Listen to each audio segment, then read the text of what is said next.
नमस्कार। ज्ञान में विद्या में आप सभी का हार्दिक अभिनंदन। आज हम ये विचार करेंगे कि जिन जातकों का जन्म मास विशेष में होता है तो उस मास विशेष में उसका क्या फल होगा। किस प्रकार से कोई व्यक्ति जातक मास के हिसाब से भी वो प्रभावित होते हैं, यानी कि प्रादेश की दृष्टि में अपन देखें तो हर एक चीज का अपने जीवन में प्रभाव होता है। जो भी बच्चा पैदा होता है उसमें जिस मास में पैदा हुआ है, जिस पक्ष में पैदा हुआ है, इसका भी अपने जीवन में काफी कुछ देखने को फल मिल जाता है। मास की बात करें तो भारतीय मास 12 मास होते हैं। वैशाख से शुरू होते हैं। वैशाख के महीने में मेष की संक्रांति होती है, यानी कि 12 ही महीने होते हैं, 12 ही संक्रांतियां होती हैं। संक्रांतियों का भी प्रादेश होता है कि जातक जिस संक्रांति में पैदा हुआ है उस संक्रांति से भी जातक प्रभावित होता है। तो वैशाख के महीने में मेष की संक्रांति होगी और ज्येष्ठ के महीने में वृश्चिक की संक्रांति, आषाढ़ के महीने में मिथुन की संक्रांति, श्रावण के महीने में कर्क की संक्रांति और भाद्रपद के महीने में सिंह की संक्रांति और आश्विन के महीने में कन्या की संक्रांति और कार्तिक के महीने में तुला की संक्रांति। मार्गशीर्ष में वृश्चिक की, पौष में धनु की, माघ में मकर की संक्रांति, फाल्गुन में कुंभ की संक्रांति और चैत्र मास में मीन की संक्रांति होती है। इस प्रकार से माघ महीने, माघ आदि महीने और संक्रांति का भी साथ साथ में चलन होता है, इनसे भी जातक प्रभावित होता है। लोग उत्तरी भारत में वैशाख कृष्ण पक्ष कहते हैं तो दक्षिण भारतीय लोग उसको चैत्र कृष्ण पक्ष कहते हैं, यानी चैत्र के बाद में वैशाख आता है। तो अपने यहाँ जब उत्तरी भारत में वैशाख का महीना चल रहा होता है तो साउथ वाले उसको चैत्र का महीना मानते हैं। इस प्रकार से थोड़ा सा ये भेद देखने को मास के हिसाब से मिल जाता है, परंतु ये उसका भी एक कोई आधार लिया गया है। श्रीमद् भागवत के अंदर भारतीय दक्षिण भाग में लिखा गया है। इस कारण से ये वो गणना करते हैं, एक महीना पीछे गणना करते हैं, पीछे चलते हैं। चैत्र मास में जब किसी जातक का जन्म हो तो वो किस प्रकार का होगा। सब कलाओं में वो निपुण होगा, आगम तथा वेदों का ज्ञाता होगा, नित्य भोजन करने वाला, श्री यानी कि वो हमेशा द्रव्य उपार्जन में लगा हुआ रहेगा, कोई न कोई अर्थ प्राप्ति का साधन हो, उस साधन में वो लगा रहेगा। तो इस प्रकार से चैत्र मास का बताया गया है। यहाँ पर आगम शब्द का अर्थ क्या लिया गया है कि आगम से अनेक अर्थ होते हैं, परंतु यहाँ पर आगम का अर्थ शास्त्र से लिया गया है, यानी कि चैत्र मास में जिस किसी व्यक्ति का जन्म होता है उसको शास्त्रों में काफी श्रद्धा होती है।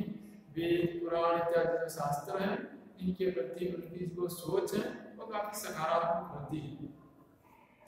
वैशाख के महीने में कोई जातक पैदा होता है वो शास्त्रों में कुशल होगा और स्वतंत्र रहना चाहेगा और भूपति होगा। यानी कि वैशाख के महीने में मेष की संक्रांति होती है तो एक तो सूर्य का भी प्रभाव देखने को मिलेगा, महीने का भी प्रभाव देखने को मिलेगा। तो ऐसा जातक भूपति होगा, यानी कि राजाओं की तरह जीवन जीने वाला होगा। उसके पास बड़े खेत हो सकते हैं, बड़े प्लाट हो सकते हैं, काफी बड़ी भूमि का वो मालिक होगा और उसका जीवन स्तर है वो भी काफी अच्छा होगा। फिर देखेंगे ज्येष्ठ माह में जब किसी का जन्म हो तो जातक किस प्रकार का हो सकता है।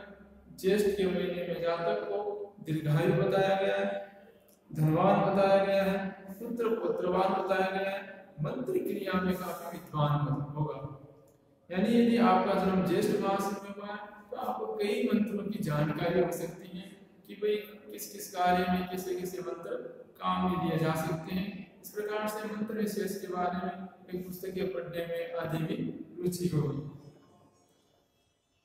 आषाढ़ के महीने में जब जन्म हो तो व्यक्ति धनवान, कृपालु, रोगकारी, दूसरों पर दया करने वाला, और सांसारिक पदार्थों के भोग को भोगने वाला होगा और दूसरों से द्वेष करने वाला होगा।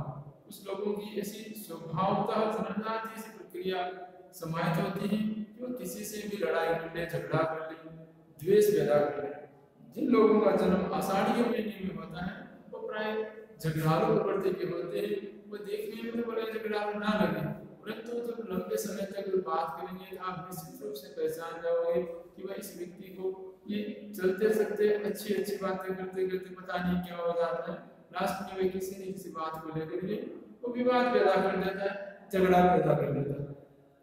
श्रावण में जिन लोगों का जन्म होता है उन लोगों के वेद पुराण ब्राह्मण सन्यासी इन लोगों के प्रति ऐसे जात में काफी श्रद्धा होती है, उनका वो आदर भाव सम्मान करते देखे गए हैं, ब्राह्मणों की अर्चना करते हुए भी देखे गए हैं। भाद्र मास में जातक हो उत्पन्न हो तो कई प्रकार के देशों की यात्रा करने वाला होगा, यानी कि भाद्र के महीने में जन्म हो तो आप देश विदेश कई सुदूर स्थानों की यात्रा करने का अवसर आपके जीवन में आएगा, भ्रमण से रहोगे और तंत्री होंगे। तंत्री का अर्थ यहाँ लिया गया है कि किसी भी कार्य को करने के लिए ताना बाना बोलने वाला होगा और शास्त्र में काफी निष्णात होगा और बड़े बड़े मनसूबे बांधने वाला होगा। यदि आपका जन्म भाद्रपद मास में हुआ तो अपन देखते हैं कई कई लोगों में से आदतें होती हैं कि वो बड़ी बड़ी बातें करते हैं, बड़े बड़े मनसूबे बांधते हैं, मैं ये करूंगा, मैं वो करूंगा, वो करूंगा। तो ये मास के हिसाब से भी ये प्रादेश देखा जाता है, क्योंकि भाद्रपद मास के अंदर सूर्य सिंह राशि का होता है, तो उस हिसाब से उसको बड़ी बड़ी बातें करते हुए आप देख सकते हैं। आश्विन मास में किसी व्यक्ति का जन्म हो तो अपने परिजन बंधु सगे संबंधी से विद्वेष करने वाला, लड़ाई झगड़ा करने वाला, दरिद्र, इस प्रकार से वो अपनी मिजाज में कुछ बड़ा दिखने का प्रयास करता है। इस प्रकार के भाव उसमें देखे जाते हैं। और कार्तिक महीने में जिसका जन्म हो वो काफी पुष्ट शरीर वाला होता है, अट्टा कट्टा पुष्ट शरीर वाला, बड़े बड़े नेत्र होते हैं, खेती का काम करने वाला और धनवान होता है। मार्गशीर्ष में जन्म हो तो धार्मिक देवताओं और पिता का भक्त होता है।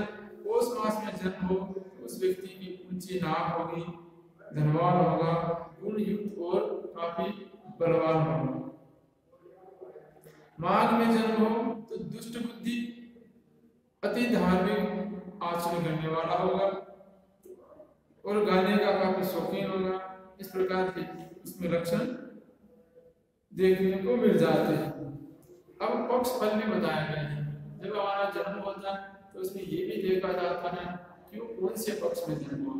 इसके कई मायने होते हैं, क्योंकि शुक्ल पक्ष में और कृष्ण पक्ष में देखा जाए तो शुक्ल पक्ष में चंद्रमा की उसको काफी एनर्जी मिलती है, कृष्ण पक्ष में चंद्रमा की एनर्जी उसको कम मिलती है, ऐसा भी देखने को मिलता है। तो ग्रहों का पक्ष के साथ भी काफी संबंध होता है। शुक्ल पक्ष में जो जातक जन्म लेते हैं वो काफी धनवान होते हैं, पुत्र पौत्रवान होते हैं और धर्मरत होते हैं, यानी धार्मिक आध्यात्मिक कार्यों में काफी निपुण होते हैं। और कृष्ण जन्म पक्ष में जिसका जन्म हो वो स्वयं के कार्यों को भी आगे बढ़ाने वाले होते हैं, यानी अपने दम पर किसी कार्य को शुरू करते हैं और अपने दम पर किसी कार्य को आगे बढ़ाते हैं। इस प्रकार के भाव कृष्ण पक्ष में जन्म लेने वाले व्यक्ति के अंदर देखे जाते हैं। और अपनी माता के बड़े भक्त होते हैं, काफी सम्मान करते हैं, माता के प्रति श्रद्धा भी होते हैं और भाई बंधुओं के वो दुश्मन होते हैं, यानी कि उनमें ये नेगेटिव सोच भी होती है। तो अपने दम पे काम को शुरू करेंगे, आगे बढ़ाएंगे, सफलता भी प्राप्त करेंगे, परंतु अपनों को आगे बढ़ते हुए वो नहीं देख पाते हैं। वो अपने आप को आगे बढ़ते हुए देखने का संकल्प या ऐसा विचार अपने जीवन में रखते हैं। इस प्रकार से कृष्ण पक्ष में जन्म लेने वाले व्यक्तियों के ऐसे भाव विचार होते हैं।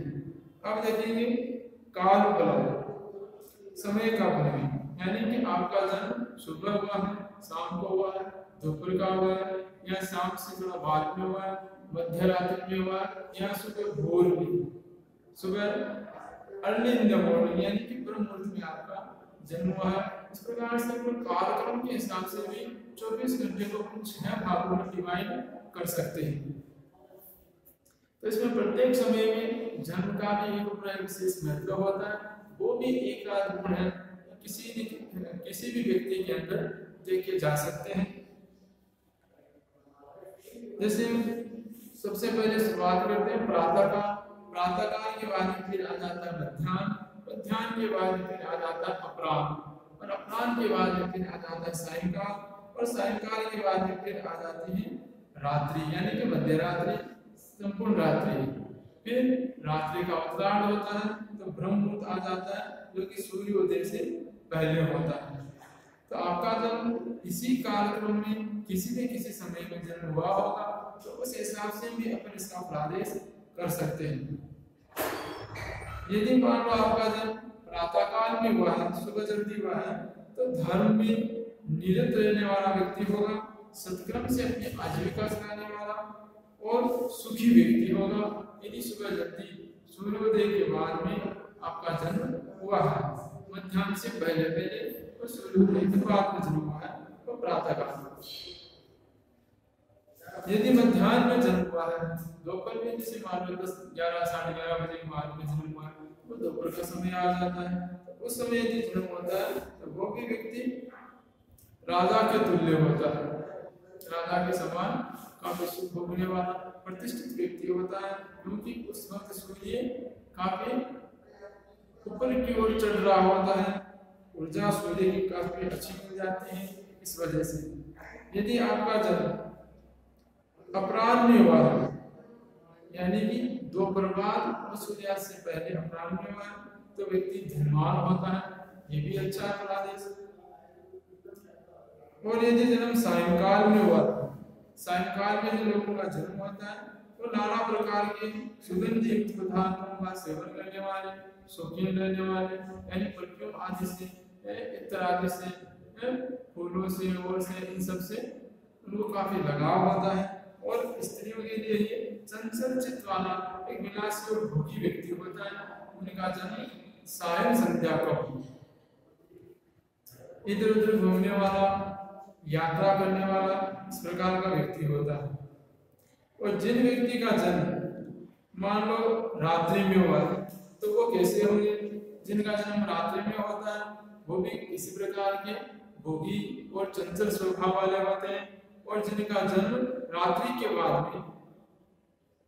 में होता है, सुबह जल्दी हो जाता है, तो वो काफी सुखी जीवन जीने वाले होते हैं और भोजन प्रेमी होते हैं, यानी कि खाने पीने में उनकी काफी अच्छी रुचि दिखाई देती है।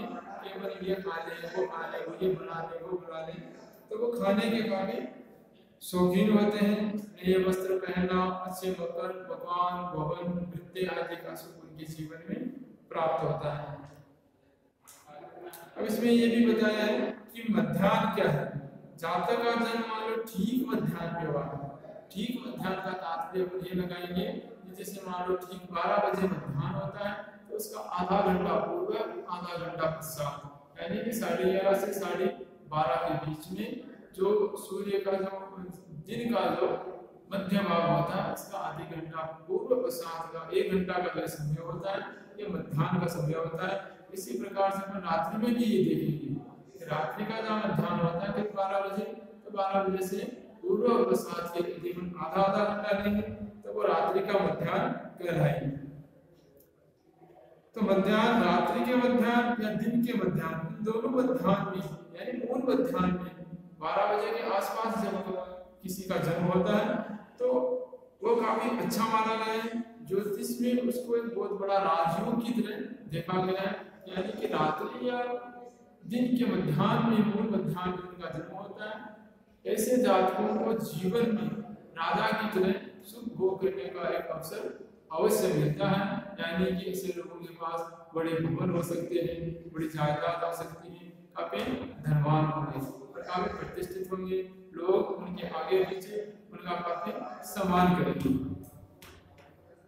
इसी के साथ ही नमस्कार। अगले एपिसोड के अंदर अपन तिथि विशेष में, वार विशेष में, इसके अलावा नक्षत्र विशेष में यदि जन्म हो तो उसका क्या फलादेश होगा, उसके बारे में भी अपन चर्चा करेंगे। तब तक नमस्कार।